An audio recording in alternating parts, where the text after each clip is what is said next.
This is the Wet Lunch on the High Seas podcast with historian Stephen Ujifusa. Business, history, and culture with a nautical twist.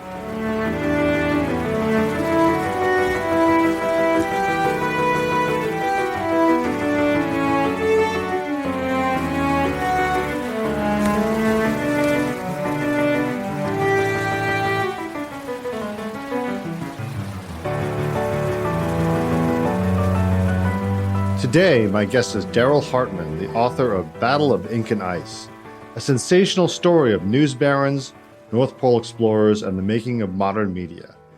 This marvelous book, which chronicles the contentious 1909 Arctic expeditions of Robert Peary and Frederick Cook, was named by the New York Times as one of its notable books of 2023. Best-selling historian Hampton Sides wrote of the Battle of Ink and Ice. Through immersive research, Darrell Hartman has uncovered a fascinating time capsule from a frenzied romantic era when the grand enigma of the North Pole captivated newspaper readers around the world, and Arctic wanderers were celebrated as the knights-errant of their day. Darrell has published articles in the Wall Street Journal, Condé Nast Traveler, and Travel and Leisure. A native of Maine, Darrell is a graduate of Yale University. I'm also joined today on the podcast by co-host David Letourneau. David is an entrepreneur, outdoorsman, and professional squash player who has served as captain of the Princeton team between 2010 and 2011. Darrell Hartman, welcome to Wet Lunch on the High Seas. I'd like you to set the scene for us with this book. We have two competing explorers and two newspapers, polar exploration in New York City. Can you tell us about the rivalry of Robert Peary and Frederick Cook? Who were they, and how did they base their claims of discovering the North Pole? Obviously, Peary had the backing of a very powerful man, Theodore Roosevelt. Yes. Well, first of all, Steve, thank you for having me. It's a pleasure to be on your podcast. This is the story of a great rivalry. It's really the story of two great rivalries, Robert Peary and Frederick Cook, the polar explorers being one of them, two very powerful newspapers, the New York Times and the New York Herald being the other rivalry I look at in this book.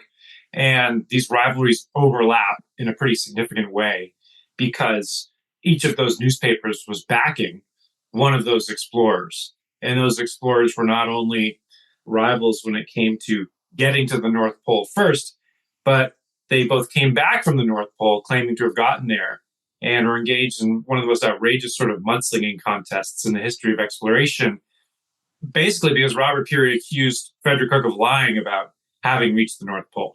So this is something unprecedented over centuries of exploring.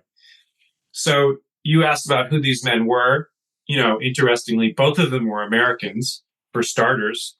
And the 19th century and the early 20th century was a time of great enthusiasm for getting to the North Pole.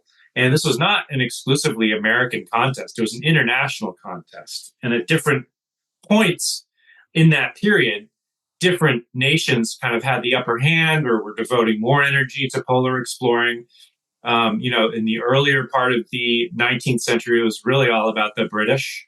This was sort of a high point for the British Navy, for the Royal Navy, the early part of that century in terms of Arctic exploring. And a series of disasters and political changes ultimately led the British to be less involved in this great international venture by the end of the 1900s. So for the Americans, the Brits were one of the rivals. The Norwegians were another country that a competitive polar explorer would have been worried about. And this may sound odd, but actually the Italians were quite accomplished in polar exploring and had set some records. The so-called farthest north for a time was from an Italian exploring party. So Robert Peary and Frederick Cook, both Americans, had to a large extent the support of the public in this sort of international, almost an Olympiad, almost sort of an international endurance sport, this polar exploring at the time.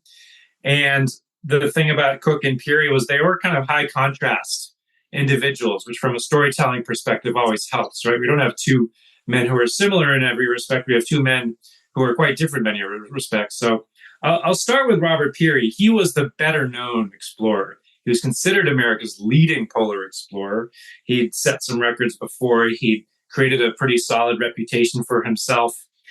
And he had the backing of a lot of powerful individuals. You mentioned Theodore Roosevelt, who was a great fan of Robert Peary's. He thought Robert Peary was the perfect sort of celebrity polar explorer, an embodiment of the manly virtues, as Theodore Roosevelt liked to call them. He, and a poster boy for the so-called strenuous life, which was another big cause of Theodore Roosevelt. He thought American men were getting soft and decadent around the turn of the century, and they needed a bit of toughness. And Robert Peary was the perfect symbol for that, braving these Arctic wastes and whatnot. So Robert Peary, grew up kind of middle, I would say declined middle class. His father died when he was very young. He was raised by his mother. He was raised in Maine. He went to Bowdoin College. He graduated from Bowdoin College and joined the Navy as an engineer. And for a couple of decades, he was always a Navy man, but he was always trying to get leave from the Navy in order to pursue this second career in which he saw much greater potential for glory, the second career as a polar explorer. And over the years, he developed this reputation. He made many trips, more than half a dozen trips to the coast of Greenland to try to get closer to the North Pole, chart new areas of Greenland, make discoveries, and also bring back some important, today we would call it loot for the American Museum of Natural History. He had these big philanthropic backers in New York City. And so his connection to that museum and to organizations like the National Geographic Society around this time, those were important in the rise of Robert Peary to prominence. So by 1907, 1908, when the seeds for this great polar controversy are being sown, Robert Peary is powerful. He's got a very expensive ship that's been bankrolled by these millionaire financiers who are on his side. And he is the man who's expected to reach the North Pole. Someone's going to get in his way there, and that person is Frederick Cook. So Frederick Cook is the son of German immigrants. His family name originally was Koch, K-O-C-H, and where Peary grew up in the state of Maine. Frederick Cook grew up in the southern Catskills region of New York, and he truly did grow up in poverty. He was one of, I believe, 6 children living there in rural New York, and a classic sort of American story of putting himself through medical school in New York City through working long hours. He actually had a milk delivery business and just worked very, very hard to pull himself up out of this impoverished upbringing and make something of himself. So he became a doctor. He had a medical practice. The medical practice was not going well. And he, this is a young man in his 20s, read an advertisement. A polar expedition was seeking a surgeon to go along with it. And this expedition was actually led by Robert Peary. This was 1893. And Frederick Cook reads that ad and he joins Robert Peary's expedition. And this is the launch of Frederick Cook's polar exploring career, which will also unfold over the 1890s and early 1900s.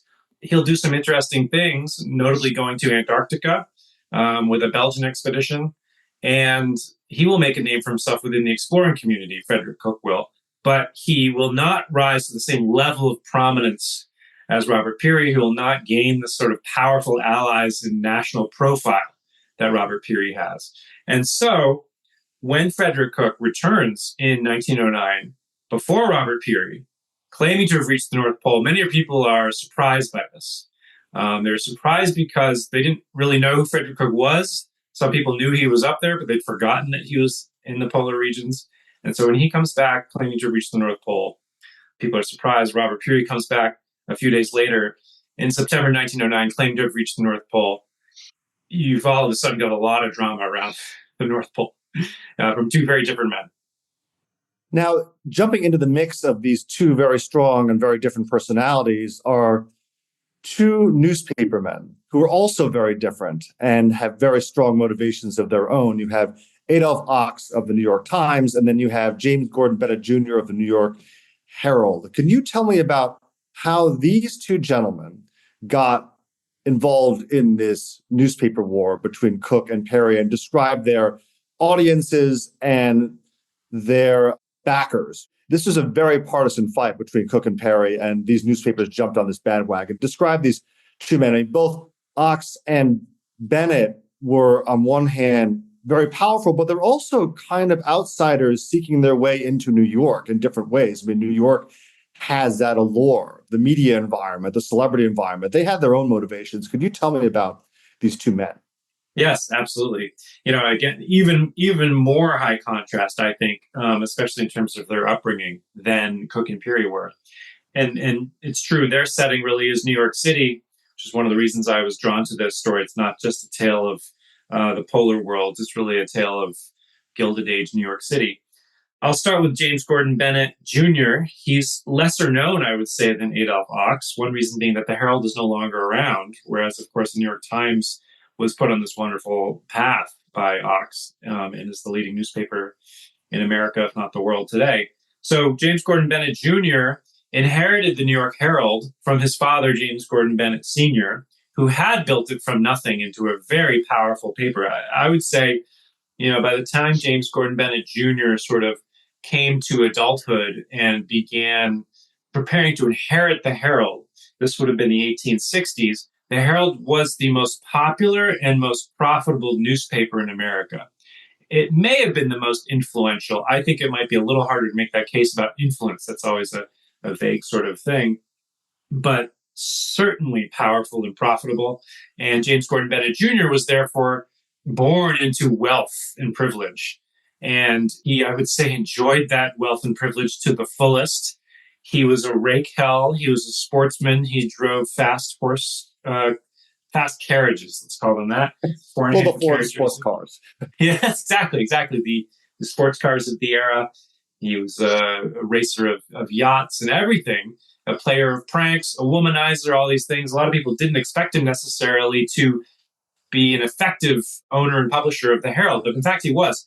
And when he took it over, one of the first things he did with the Herald in the late 1860s, early 1870s was create this incredible scoop of a story. And that, of course, was sending his correspondent, Henry Morton Stanley, into deep Central Africa to rescue David Livingston. This is the origin of that line, Dr. Livingston, I presume.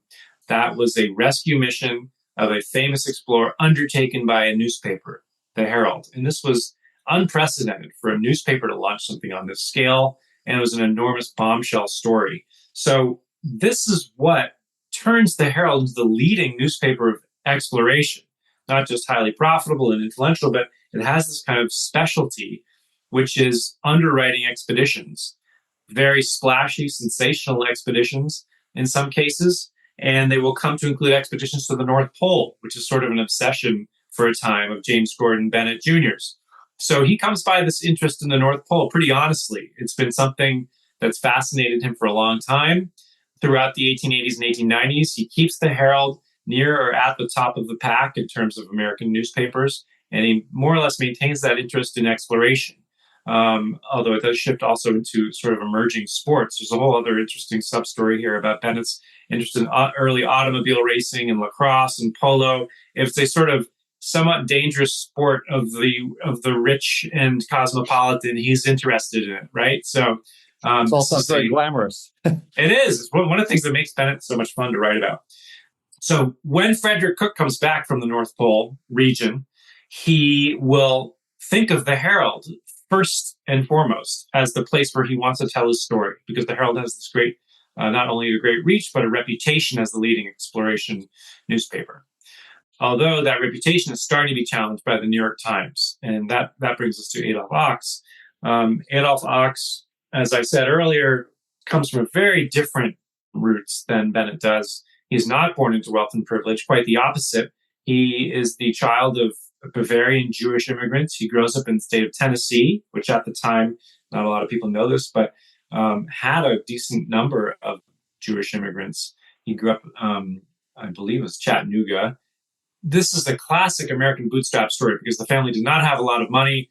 Ox was the eldest son in a family of 6 children, and he quit school at a young age, around age 12, and starts working. So he's not college educated. He's barely high school educated, really. And he rises through the ranks of regional newspapers and ultimately gets enough sort of business prowess to buy a share in a newspaper. And he ultimately builds up a successful regional newspaper in Chattanooga.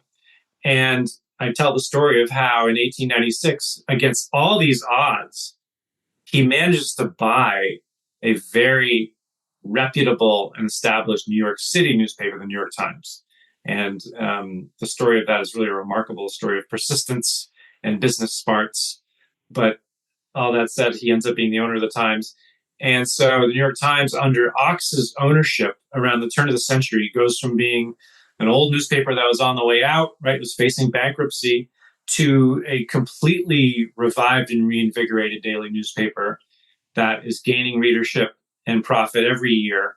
And as it grows, is coming to compete with one of the other great so-called quality newspapers, the New York Herald. And one of the ways it competes with the Herald is by stepping on Herald turf. Subjects like science, exploration, the sort of embrace of the future. This is a time of automobiles and early aviation. And these are things that have always interested James Gordon Bennett Jr. in the Herald. Now the New York Times is sort of competing for reader interest in these areas as well. So the New York Times makes a natural partner for that reason with America's great polar explorer, who's Robert Peary. So I said that when Frederick Cook comes back, he partners with the New York Herald, which will have exclusive rights to his polar narrative. Robert Peary similarly cuts a deal with the New York Times in exchange for some sponsorship money. He commits to a syndication deal with the New York Times, where they will have exclusive rights to Robert Peary's polar narrative. So Robert Peary at the time didn't realize that by cutting this deal, he was getting a very important ally in what would become a huge controversy. No one predicted there would be a huge controversy. But when there is this controversy upon the return of these explorers in 1909, he's got a very strong ally with the New York Times. And the New York Times is claiming to be searching for the truth and looking at all sides of the problem. But the truth is that they're going to be quite, they're in the tank in a lot of ways for Robert Peary. So you've got two powerful media outlets with a very self-interested take on this whole question of who got to the North Pole and who didn't. Oh, that's really interesting. And just Dave, I'm essentially taking the role, which is a very true one, as sort of, amateur explorer and, somebody who loves historical nonfiction. So I'm coming at this from sort of a less educated viewpoint than both of you. But I'm curious if you could talk a little bit about sort of the mechanics of how these four personalities actually got together in New York City. Something that struck me was how do you actually go about financing and securing the logistics for these amazing, multi-year expeditions, and perhaps the role that the New York Explorers Club took at the time. And maybe if you could also comment on how the Explorers Club has evolved since that time and what it looks like today. Sure. Well, the Explorers Club is always fun to talk about. It's a 120-year-old institution headquartered in New York City. I'm lucky enough to be a member. And it was fun. Actually, the research process for this book started at the Explorers Club, and it's kind of where I found this as a book topic. I was in the archives there looking at old expeditions, and some of which were lesser known and some of which were not lesser known, like this one. And there was some papers there, and just thinking about it in that space that got me interested in this story. So it is really kind of at the origin of it. And the Explorers Club was one of several New York-based organizations that was interested in bankrolling expeditions and promoting them. This was something a bit unique to America, I would say, where these expeditions were privately funded. In Europe, for example, the government at this time was taking a larger role. America, being America, what oftentimes one or a group of wealthy guys would get together and put money into an expedition. So the Explorers Club is one such club. As far as I know, it's the only one of these cluster of clubs that is still around. And it had a relationship with both Robert Peary and Frederick Cook. Both these men had been, by the time of the controversy, presidents of the Explorers Club, which at that time was only 4 years old. And so completely caught up in the middle of this big fight, which I detail in the book. But, the truth is, its role in funding these particular expeditions was not significant. In fact, I don't think it committed any money at all to either expedition. The organization that had a bigger role is the National Geographic Society out of Washington, D.C., which, of course, is still around.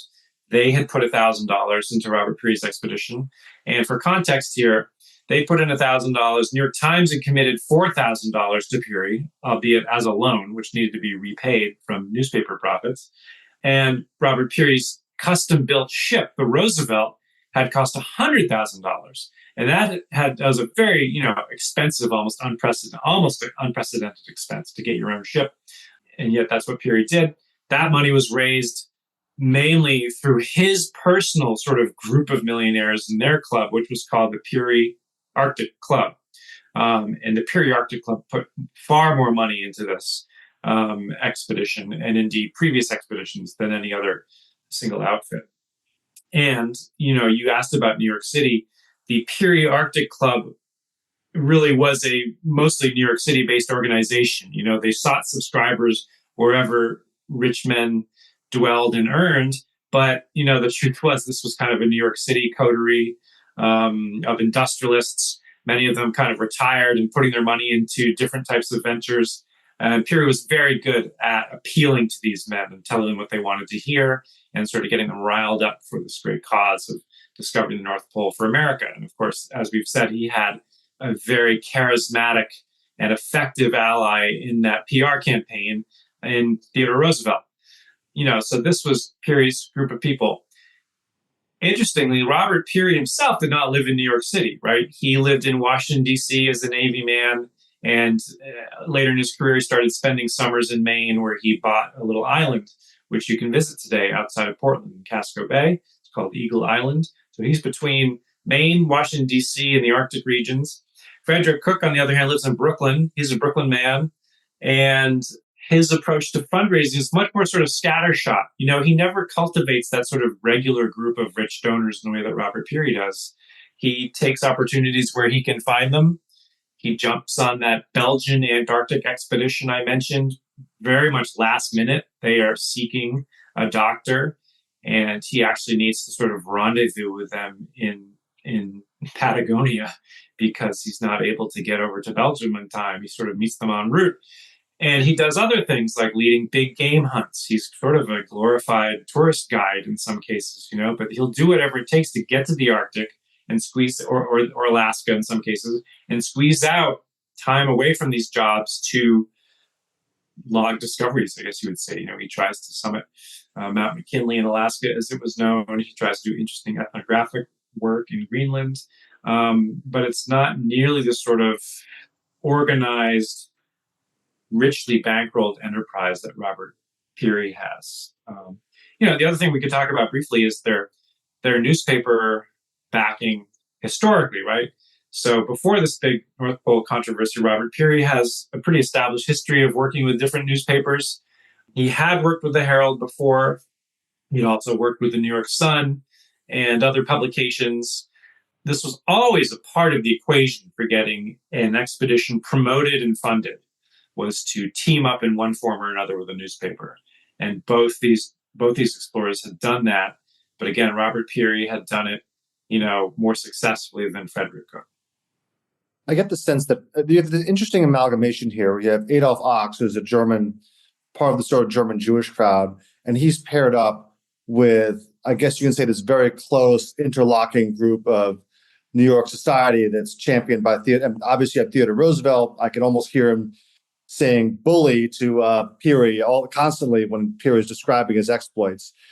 And he's obviously part of the New York establishment, and Adolf Ochs has teamed up with this New York establishment.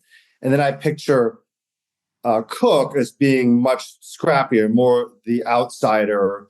He doesn't have the backing of the big names, and he doesn't seem to have. It seems that Peary and Roosevelt were sort of natural best friends in terms of their own outlooks, their own attitudes. Yeah, that's a great point, Steve. And this is a huge part of the story, honestly. The easy way of putting it is like Robert Peary's buddies are Republicans.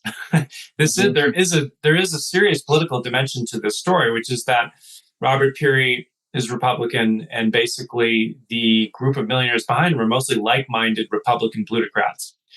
But Frederick Cook, no one really knows him, right? But it will emerge once he becomes a major public figure during this controversy that he is very much a charismatic populist. And the people who fall in love with Frederick Cook are these sort of outsiders, and just to give an example here, Frederick Cook's main backer for his North Pole attempt is a somewhat disreputable casino tycoon from Florida. And so again, here the contrast is just huge. And, so the important part, this is what makes Frederick Cook a good fit for James Gordon Bennett Jr. in the Herald. James Gordon Bennett Jr. is born into wealth and privilege, but he loves tweaking the sort of financial and intellectual establishment. He's kind of a rebel with a silver spoon. And this is what will make Frederick Cook, as the sort of underdog, a great partner for the Herald. Whereas Peary, as the establishment explorer, right? He's in the Navy. He is the ally of Theodore Roosevelt.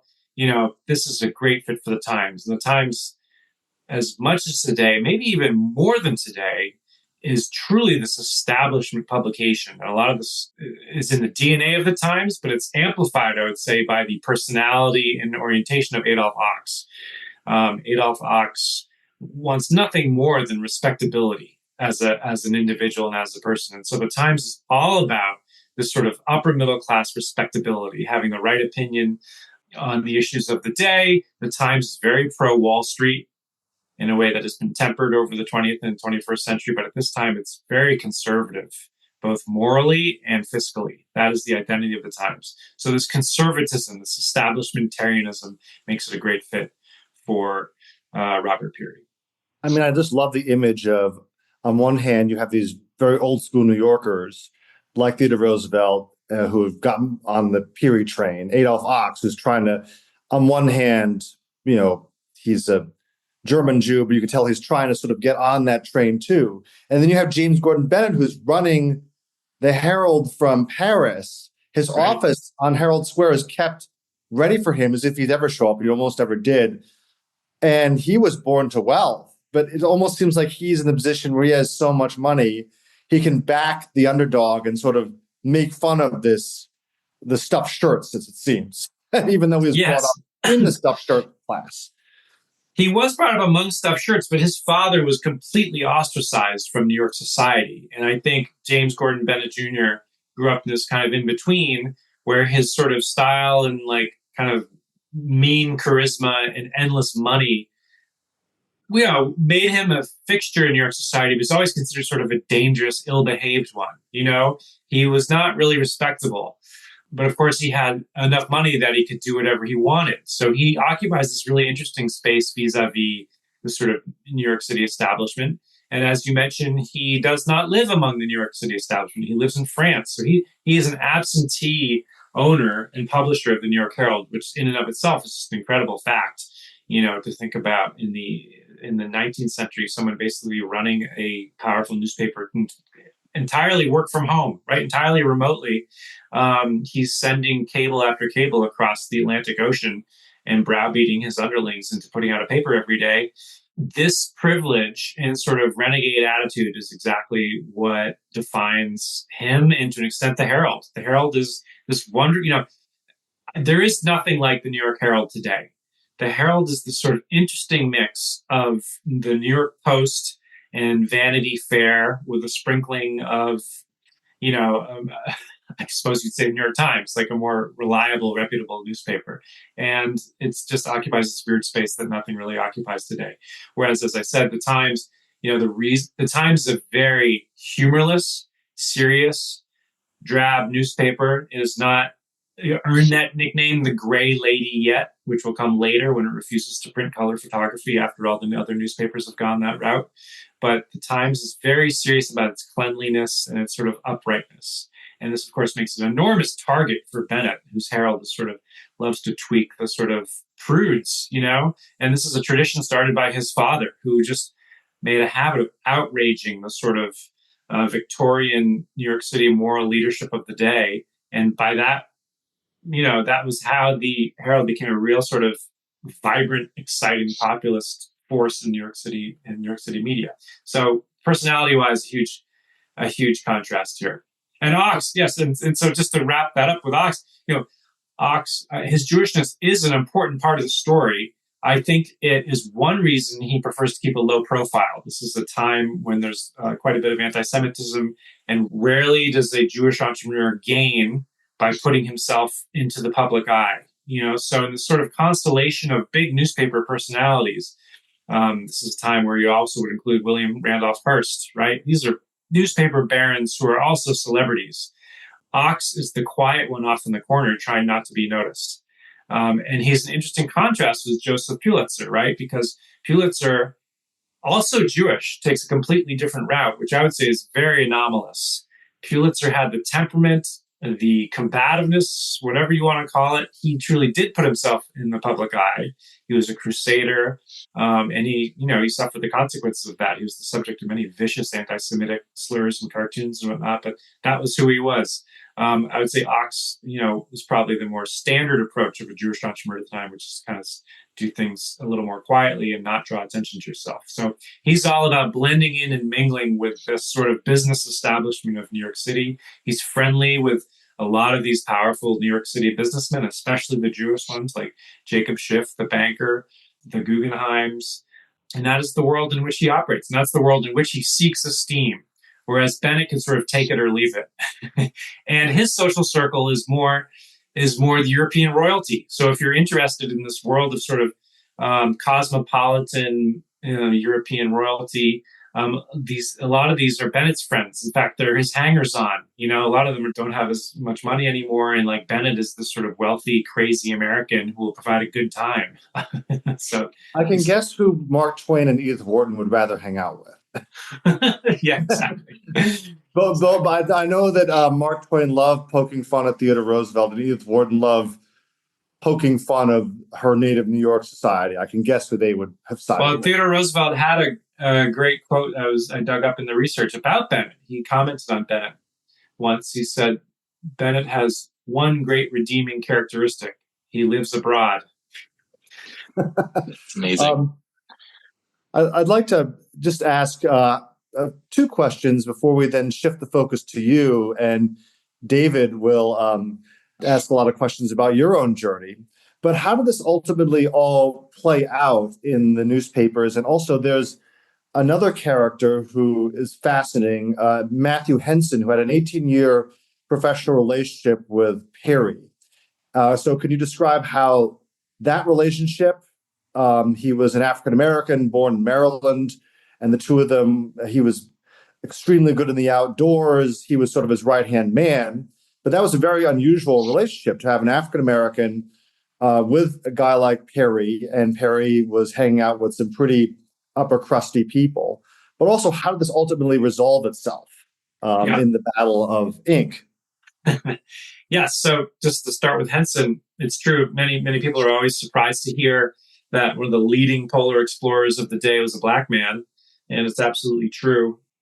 Robert Peary was never considered a particularly enlightened person when it came to racial relations. He was never considered a particularly nice or thoughtful person with regard to other humans. But it has to be said, he had this interesting relationship with Matthew Henson that was ahead of its time. I think it was also instrumental. He thought a guy like Henson would be extremely useful to have. And Peary also sort of had this sort of authority over him. But the truth is that Matthew Henson, 20 years of working with Robert Peary on these Arctic expeditions, became a highly accomplished polar explorer, even if he wasn't accorded the respect and credit in his time that he deserved. He was featured in some newspaper stories and was considered sort of an object of some fascination. And this is incredible. He was an uneducated son of freed slaves. He grew up in Maryland, as you mentioned, and Robert Peary just discovered him one day in the 1880s in a Washington, D.C. outfitter. Robert Peary had gone in, this is early in his Navy career. He's been assigned to this canal survey in Nicaragua. As we all know, it ended up not really being relevant because that canal was built in Panama, but the Navy was doing these jungle surveys.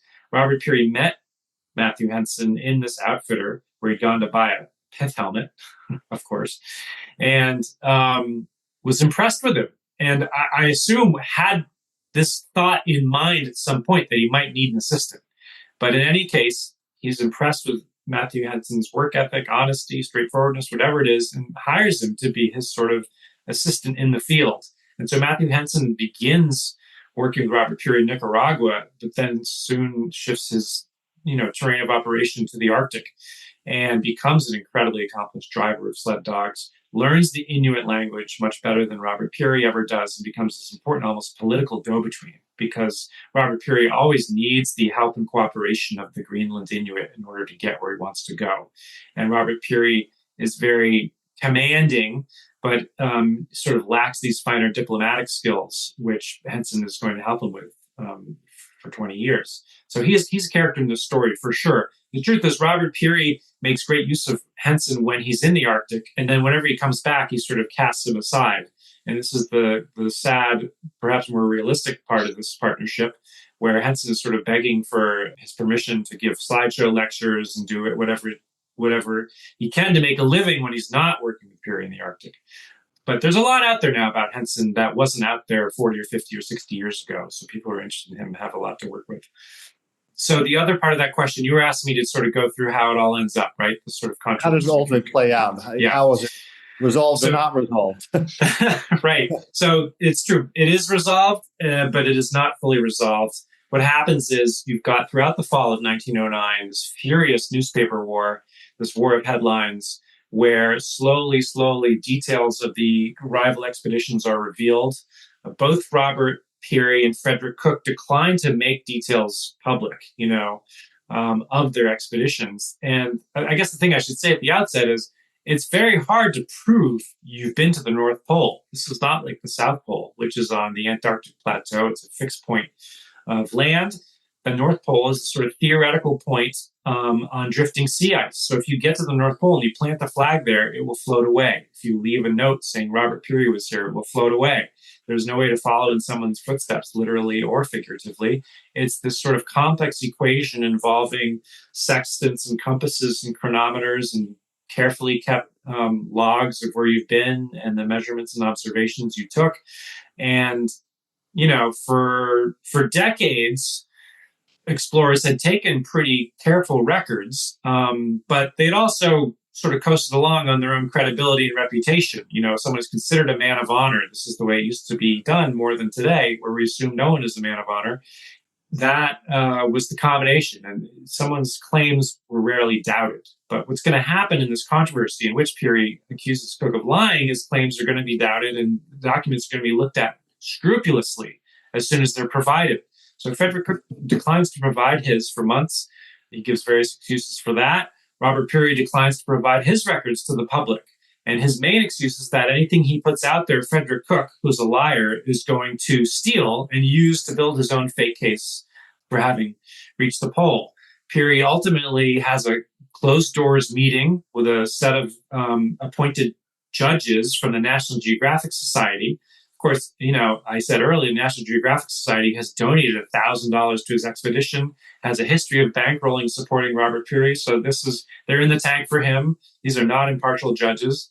But Peary sort of, out of the National Geographic Society's rubber stamp, builds a case that he has the backing of the scientific establishment. And then the burden goes on to Frederick Cook. There is a sensational story among many revelations that the New York Times breaks in December of 1909 involving two very sketchy individuals who had worked with Frederick Cook. They claim that he paid them to doctor his records to falsify, his trip to the pole. This enters the sort of public debate over what happened. And Frederick Cook ultimately, for all these months has claimed that he's going to submit his records to the University of Copenhagen, a very respected establishment, has the gravitas and authority to decide on this matter. And Frederick Cook has all these diplomatic sort of obligations and relations with Denmark for reasons I won't get into, but it has to do with his return from the pole. And I suppose I'm spoiling something a bit here, but I'll go ahead and do it. The Danes, who are just seen as authorities and also kind of allies of Frederick Cook, declare that he's not proven that he made it to the pole. So we have this great controversy of the fall of 1909 sort of end, supposedly, in disgrace and shame for Frederick Cook, the greatest imposter of all time, and victory for Robert Peary, whom no one should have doubted in the first place. That's the way things sort of close. The New York Times feels very vindicated that its man, of course, was the rightful winner all along. And it's kind of case closed. The short caveat to that is the case is absolutely not closed, and things will emerge in the next subsequent years during some congressional testimony that will then be buried and forgotten and will reemerge in the 20s and 30s and be suppressed all over again. And then there will be a new examination starting in the 60s and 70s that's going to finally cast a long shadow of doubt on many elements of Robert Peary's claim. What's also going to happen is descendants and supporters of Frederick Cook are going to reemerge, trying to reinstate Cook as the rightful claimant of the North Pole. And so throughout the 20th century, there's sort of low simmer controversy far after the fact going on. And so, the last part of my book, just to run through this, and just, I guess the way to sum it up is that this is just a fascinating chapter in exploration. I don't think there is another sort of great trophy, quote unquote, in the world of exploring that is so weirdly and falsely contested and feels so outright kind of political. You know what I mean? There's just a lot of politics and suppression of information here. And it makes it more complicated and interesting to look at. It provides a real window into human nature, I think, especially in this field of exploring, which is often assumed to be about bravery and courage. And of course, at the time, was considered the sort of domain of honorable men who would never tell a lie. In this case, the opposite is true. It shows exploring to be the sort of terrain of scoundrels, and it's a pretty ugly place. All of this makes it more fun to look at, and all of which made it a good fit, I think, for, I think that's why I gravitated towards it. The political climate we inhabit nowadays, the sort of dodgy place the media is in, this made a tawdry story like this feel more appropriate for this moment in the 21st century, and that's why I got interested in it. Well, Darrell, it's an absolutely fabulous book. I really enjoyed reading it. And I can picture in the lounge of the Explorers Club, you have the two factions and they just refuse to speak to each other. Who knows if they hurled insults. But well, the Explorers Club did put a ban on discussing the North Pole controversy in 1913. It created so much dissension among the membership that was official Explorers Club rule edition. Is it still in place? Oh, obviously not. It's not. I've talked about the book there. So if it is, I broke it. Yeah. Well, I'd like to turn the discussion over to my co-host, David Letourneau, who has much more experience in the outdoors world than I am. He is also a world-ranked squash player, former captain of the Princeton squash team. And he would like to ask you some questions about your own career and path. And take it away, David. Yeah, sure. No, thanks. Thanks, Steve.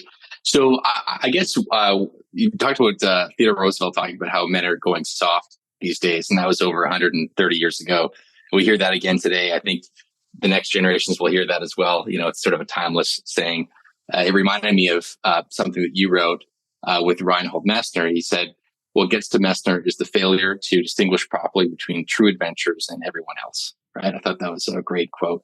And I'm wondering, just bringing it back today, is there anybody out there that you think is truly adventuring today? Have the risks changed? They're probably, like you said, are there any remaining trophies left, right, for discoverers to have some sort of epic adventure and competition, such as the North Pole? Yeah, that's a great question. Well, Messner's point is worth dealing with for a second. I got to interview him for a story maybe 10 years ago over the phone. I think his point was that this idea of exploration is often sort of co-opted for, I don't know what you would call it. People just want to do interesting things and challenge themselves. And I think that's great. But the question of whether it's actually exploration, that's another thing. People will call something exploring and put it into this category of exploring, but it's not clear they're actually contributing any kind of new knowledge of anything apart from their own capabilities to do something, which again is great for them, but dubious relevance to the rest of us. So I think that is constantly in this world of exploring. It does relate to your question about who is actually exploring nowadays. There's the other quote, I can't remember who this is from, but the definition of adventure is an expedition gone wrong, right? And many sort of dyed-in-the-wool explorers don't want adventure. That sort of means you messed up, which is a whole other topic. Of course, we're in the storytelling business. The truth is we kind of want things to go wrong because then there's a story there. So all these sort of interesting overlaps between adventure and exploring and what is one and what is the other. To your point about who's doing these things today, I think it's certainly true that exploration and personal risk, they do not seem to be interrelated in the way they used to be. I think the sense I get is there's a lot of adventuring out there with an element of personal risk. But the explorers are managing to eliminate personal risk as much as possible. I think the example of that is, it seems to me like most of the space stuff in space is being done by probes and robots. We are trying to take human risk out of the equation, which probably, from the standpoint of gaining knowledge, is the right thing to do.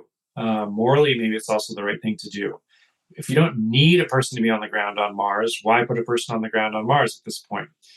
So all this is a challenge, I would add, from the standpoint of relating to the experience. We're in the audience here. We kind of want to see people taking these risks. I mean, this is one reason the NASA astronauts of the 60s were such enormous heroes, because they were pushing into this new frontier of space, and they're very identifiably human beings, like highly capable human beings ready for the pedestal. And I don't think we really have that anymore. It's become much more technical and remote controlled, and this sort of essential human drama in which another human is putting their life on the line to go find something that no one has ever seen before. It's really been drained out of it. So it's an interesting time. You asked about people. I never have a great answer for this, and I am in the Explorers Club and whatnot, but I'm not following the, contemporary exploring world super closely. Submersibles have been in the news, two of the folks who died in that terrible accident were Explorers Club members. That's often sort of talked about more as tourism, because we'd been to the bottom of the Titanic. It wasn't necessarily true that a lot of new things were being discovered there. I actually think James Cameron is kind of an interesting person here, because Cameron did go to the Mariana Trench, the deepest sub-ocean point on Earth. I think it was in 2012. And he's both a famous person in the creative space, and technically he seems very committed and devoted to this element of exploration and interested in the technology of submersibles, and overlaps with his filmmaking in interesting ways. And he took the risk. He went 30,000 feet under the ocean, which is no walk in the park. It's very cramped in those things. And he did that as a person. This is not a robot submersible. He did that. So, and I'd say the space entrepreneurs have not as yet jumped into their own spaceships. Probably because we'll see when the rubber hits the road if they're willing to risk that. But Cameron seems to me has done that. And I guess it's his celebrity that sort of puts him on my radar. I'm sure there are other people taking risks in submersibles. But, one thing this polar story told me was that there is a difference, again, between this sort of high-profile exploration and the purely scientific expeditions. I'm sure there are many scientists out there doing adventurous things on a daily basis that we don't know about. But I'm not a man of science. I'm kind of more concerned about the things that register in the public consciousness. And the things that register in the public consciousness these days seem to be more about stunts, PR stunts, some of which have a sort of nice, uplifting element to them. And, it's a sports thing, these sort of speed ascents in the mountaineering world. I was writing about Everest early this year. And, it's a world in which this sort of language of adventure and exploration will be used, but really we're just talking about sports, trying to set a record. And it shows courage, but it's not really adding much, I don't think, to the greater public imagination, which I would say the polar stuff did. Getting to the North Pole. People ask, what's the point? And the North Pole is the ultimate pointless achievement in some ways, right? Because there's nothing there. No land claims were even being made. So from the geopolitical standpoint, there necessarily wasn't really a lot there. But I do think it provided this really high-profile achievement and thing to be proud of. And I think was therefore kind of a worthwhile thing to have in the public imagination. I think that's a great answer. And I now appreciate more the difference between sort of exploration and adventure and maybe sporting, and the fact that and I fully appreciate this, but you're right. They're there to mitigate risk and avoid anything going wrong, which in fact sort of goes against this sort of, what I as the layman enjoy reading about and consuming, right? It's all I relative, guess, right? Because Peary was seen, Peary in his time was seen as a great mitigator of risk. He was very disciplined about all this stuff, and people did not die on his expeditions. But, we look back on it now and we see this as incredibly risky, and that stuff is incredibly bold and full of danger. But at the time, I think they had a different appetite for risk and what was worth it and what wasn't. And in hindsight, it does look very brave. Well, think of how the expedition to the North Pole in the 1920s. What's riskier, sled dogs or flying a giant hydrogen bag, a Zeppelin, over the you either blow up or freeze. Absolutely. That's pretty, even then that was risky. Absolutely. They didn't know how the stuff would perform. Go ahead, Dave. Yeah. So I have another question relating to sort of risk and adventure, and I think it's a different form, but obviously applies to both of you, which is, a writer's career and sort of how, your careers in Darrell, if you could start, have evolved, and sort of if you would, looking back, give any advice to others who are just starting their careers and thinking about how they might begin. It's obviously unpredictable, nonlinear. Success is not guaranteed. There are a lot of parallels here. And I wanted to sort of speak to that for a few moments. Yeah, well, it is a tougher path to making a living for sure. It's tough because, I look back on my footsteps in the sand, and the wind has just sort of blown them away. That is to say, the landscape has changed so much economically in terms of how a writer makes a living and how the career should take shape. I started writing at what I would call the sort of tail end of the glossy magazine glory days. I was a 22-year-old at a travel magazine, fact-checking established writers in their 40s and 50s who were getting paid very well to write 4,000, 5,000, 6,000 word travel features. They legitimately made a living doing nothing but writing editorial material for magazines. It's very, very hard to do that nowadays. Next to impossible. So that path that I had mapped out for myself, I would say is not really an option anymore. Well, I'll speak in my case, being a generalist as a journalist helped. And I think it could be equally good advice to tell someone to specialize, to be a beat reporter, to have a beat and focus on one thing. That makes you hireable at a lot of top quality publications who know you are the person who writes about cars. You are the person who writes about domestic politics. You're the person who covers healthcare, whatever it is. That's the specialty. I was kind of a lifestyle and culture generalist. I reviewed movies. I reviewed books. I did art shows. I did red carpet celebrity reporting. I did fashion, nightlife. I did a lot of stuff. Ultimately, the one that has paid off the most, just in terms of making a living, has been menswear, which was turned out to be a smart career move. So I can't say whether to be a generalist or a specialist. I think that's kind of the way the cookie crumbles or where your inclinations naturally go. But I think the obvious thing is to, if you are serious about being a writer, write just all the time. And I was in a situation early on where it overlapped with my professional interests, or I would say it overlapped with my professional life, where I was freelance writing.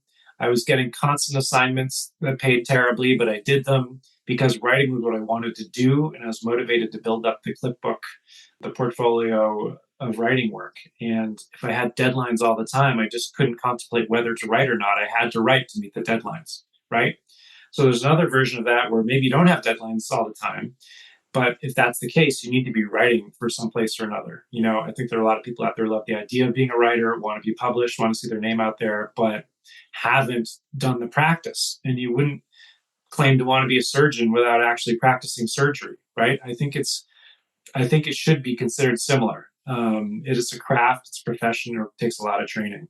And so that would be the first step, and the last step really is just to be writing and ask yourself, do I truly want to be a writer all the time?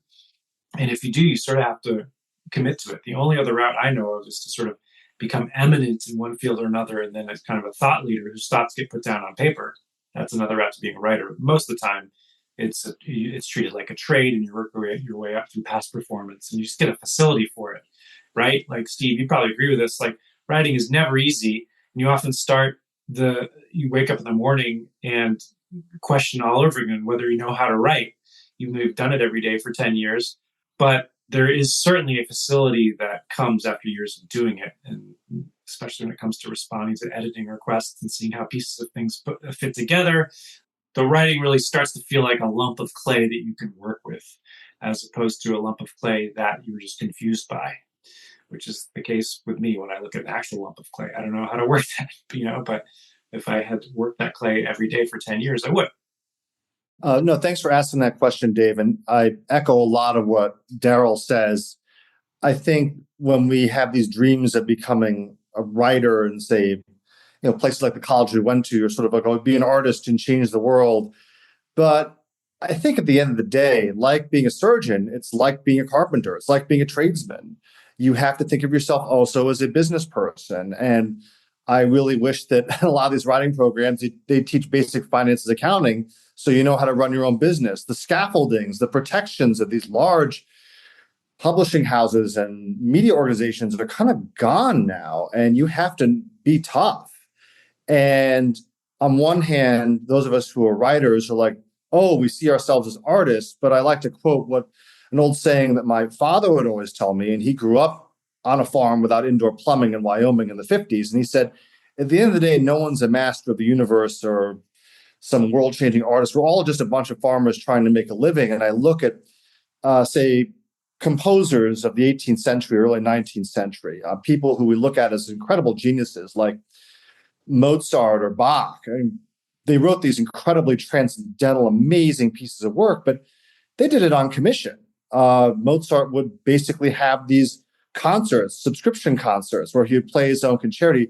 Bach often had to write magnificent pieces of music. There were homage cantatas to minor German nobles. The libretti were horrendous, but he had 20 kids. He had to pay the bills. So I think that we have to approach the craft and our life with a certain amount of humility as well as transcendental thought. I mean, we have these great moments where we feel we've created something great, but then something brings us back down to earth, and we have to know how to navigate that as both artists and entrepreneurs. And also echoing what Darrell said, I mean, when I started off in my late 20s, I felt I had a relatively low risk. I was single at the time and felt I could just go ahead and do it. And if there's one time to do it, I could do it.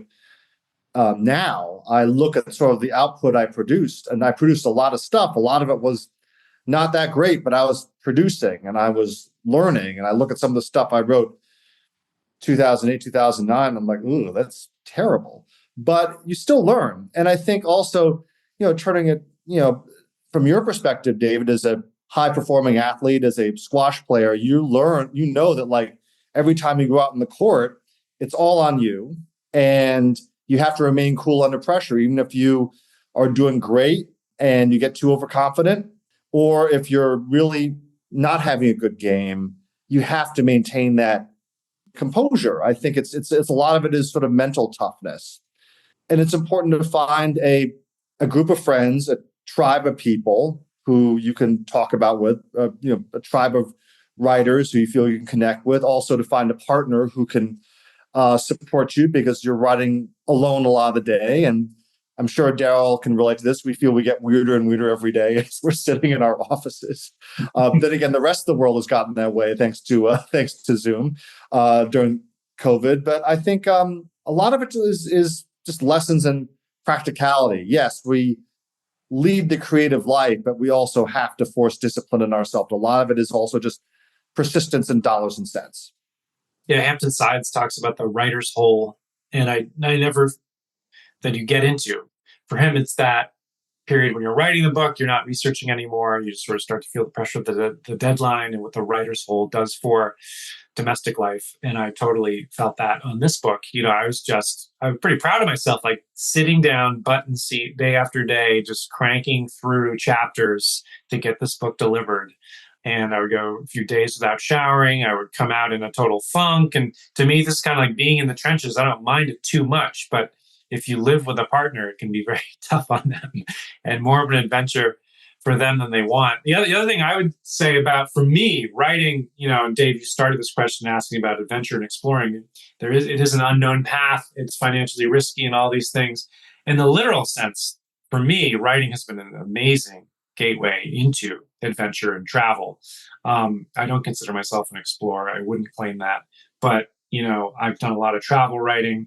Especially in my 20s, a single guy, I was jumping at opportunities to visit as many countries as I could, and ideally to get out of cities and go on safari and hike and climb mountains and try every sort of leisure sport known to man, And so this is not a lifestyle I would have afforded on my own, and I probably wouldn't have been able to justify just doing it for kicks. But because at the end of the day, I was delivering on an assignment, the amount of this I could do felt kind of unlimited. It felt like a bottomless bowl of travel and sports and experiences and trying to pick up new languages. And I did that for years as an alternative to being an expat. I thought for a while I'd want to live abroad. In the end, I didn't live abroad for more than a year, but I kind of based myself in New York, which is the hub of media. It's the place where you meet as more editors than you will meet in any other city.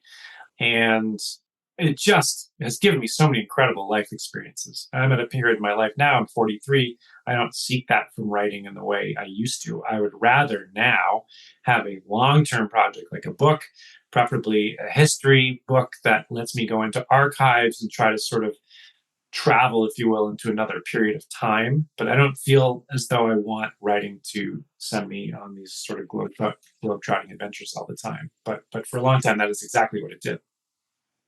Well, one more question. The way you counterbalance all this is you have an extremely adventurous life. You grew up steeped in the outdoors. You're a Manor. You're a Yale man. You're an outdoorsman.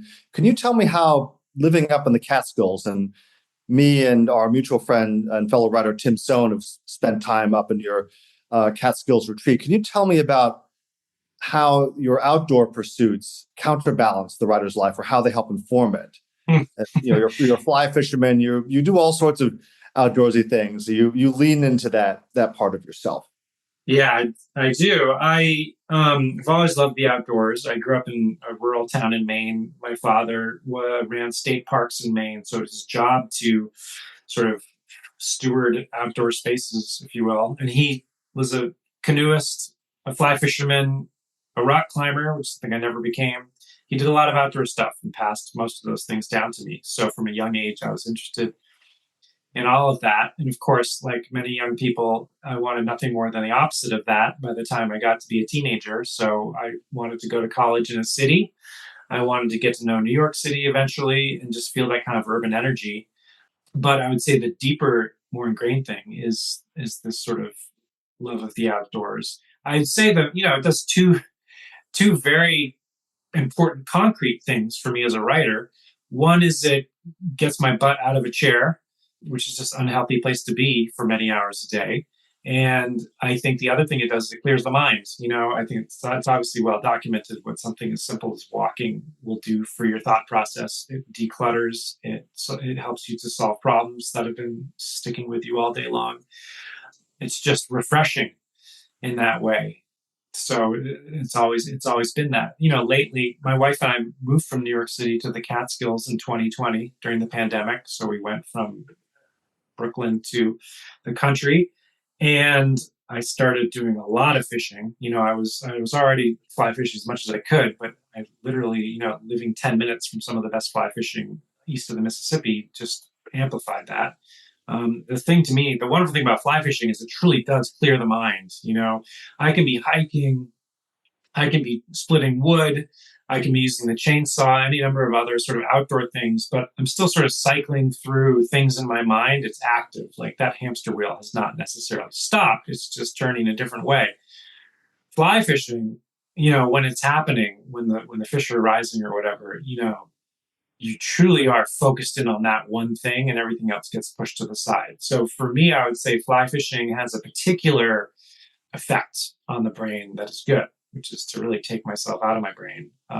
It's almost this sort of primitive degree of focus and flow And I would relate it to writing, I guess, because when the writing is really going, and Steve, you know how arduous it can be to get into the state. But when you're in that flow state where your brain and your fingers are just working this wonderful harmony, and you're sort of almost hearing a rhythm in your head as you make little edits and add sentences, that is a flow that is very hard to get to in writing, and fishing can be easier to get into and hugely satisfying. Fishing is obviously completely nonverbal. You are not talking the fish into taking your hook. Words are not forming. So it's just it's a nice contrast in that way. So yeah, and with the book, look, I told this exploring story the way I wanted to tell an exploring story. And I think what's different about this book is that it's indoor outdoor, right? Like there's the Arctic scenes and there's all this sort of polar expeditioning, but there's a lot of stuff in the newsroom too. We come back to New York City and we see how these great feats of exploration are then received, communicated, interpreted, and ultimately that is what gives them meaning. What someone actually does is has a fundamental sort of reality to it, but the meaning and the interpretation is what we are left with as a culture, and that's a huge part of the process. And a lot of that happened in New York City with these newspapers. I can relate to that same sense of flow, Darrell. Many years ago, I was an intramural rower in college, and then I picked it up again in Philadelphia. And I felt that when I did that, especially being out in a single, you didn't have time to think about anything else except staying balanced. And that was kind of a flow for me. I don't do rowing anymore because small children are up at 6 a.m. But I miss that. And but I definitely feel getting outside, getting active, even when you just don't feel like it. Even when you're like, oh, shoot, I should be working. You realize just sitting around trying to crank for 2 hours is more damaging to you mentally than just getting outside for an hour or something and then coming back and getting half an hour of productive work. Oh, yeah. Well, there's nothing. I mean, Tom McGuane is one of my favorite writers, and probably the best writer on fly fishing. He's now, I think, in his 80s. He was asked if he could go back and do it all over again as a younger writer, what would he do differently? And his answer was, I would have stopped writing at 2 p.m. way more. And gotten outdoors and done stuff. He said he kept working for the sense of working in order to felt as though he'd done his duty or put in a full day or whatever. But the truth is, your writing does kind of peter out after a certain number of hours of application. You might as well just go outdoors. Well, as David McCullough said, 1,000 words a day. Get that done, and then you're okay. Then you're off the hook. Then you can go out and play. Yeah. I was going to ask you over the past, and it's kind of a super broad question, but over the past, call it 100 years, 120 years, what are the couple conveniences or little minor technologies you think that made, call it exploring or adventuring, a little more comfortable that maybe we don't appreciate today? Well, I think the sat phones is the big one. This probably isn't what you're asking about, but I think there's a fundamental difference when you have a lifeline. You know what I mean? So there's an explorer named, I think his name is Tim Jervis. He, several years ago, and I wrote about this, he recreated Shackleton's sort of incredible rescue journey from 1914, I think it was, and replicated every sort of period thing from the wooden boats to the woolens and everything. But, the biggest difference was, not only was he being followed by a camera crew, Jervis, but he had this sort of exit door when he wanted it, and to me, that's kind of what the sat phone is. And I think there's something interesting there where there's this deep well of human survivor instinct and ingenuity. And I don't know if you access that if you've got the cell phone, if you've got the sat phone. So that's a whole other philosophical question, that sort of communication lifeline element that no responsible explorer would go into the field without nowadays. Whereas back then, they didn't have a choice. They didn't have it, I think there's people who will give a better, more informed answer than me, but I would say nylon is a pretty incredible thing. The comparative weightlessness of nylon down parkas is huge. I know this made a giant difference in mountaineering.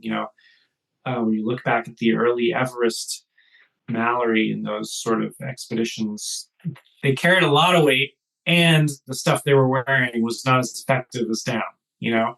So cold is just obviously in these mountain and polar environments a huge thing, and the weight difference is incredible. As far as food, it seems to us kind of crazy the amount of weight they carried, the type of food they were using, but I think the truth is pemmican is kind of a good thing. It's hugely fatty, it's highly compressed, it tastes disgusting, but they didn't care too much about that back in the day.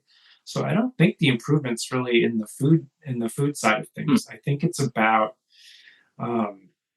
more about technological advances in apparel. And the one I think is probably up there is down in nylon. Yeah. Tents, so nylon is also a tent fabric, right? So no more canvas tents. You've got nylon tents, and the weight difference between those two things is incredible. Sleeping bags are made of nylon and down, and the weight difference between that and the sort of skin bags they would have used earlier, all these fronts, it is a significant difference, and allows you to do things differently. I think you don't need to, the Brits especially were man hauling, which is crazy. They were hauling sleds because they were stubborn and proud. They didn't think it should be done using dogs. So once you lighten your load, the options for moving that load around change significantly. You can start using things like skis. You don't need the dogs anymore. I'd be interested to know why dogs are considered less useful now. If that's sort of a skill that people don't have, is it considered politically weird? But it seems to me like most polar people now are hauling like sleds, which I guess are made out of Kevlar, their own. So we're kind of back to man hauling, but it's much, much lighter. Right. Those are great answers. The sat phone is for sure, right? You have a ripcord. Exactly. Well, Darrell, I just want to say thanks for your time. And, I hope that you end up doing a lot more fly fishing, Steve, more rowing, and you can, bless us with these stories because, for me, it's being, like you said, transported to another place, another time, living a different life based on all the hard work that you've done and the way that you capture these characters and story. I just can't thank you enough, and thank you for your time. Appreciate it, Dave. Yeah, this has been fun. Gentlemen, thank you so much for your time, and I really appreciate this interview. It's been very insightful. Thank you to David and Darrell. Really appreciate it. Thanks, Steve.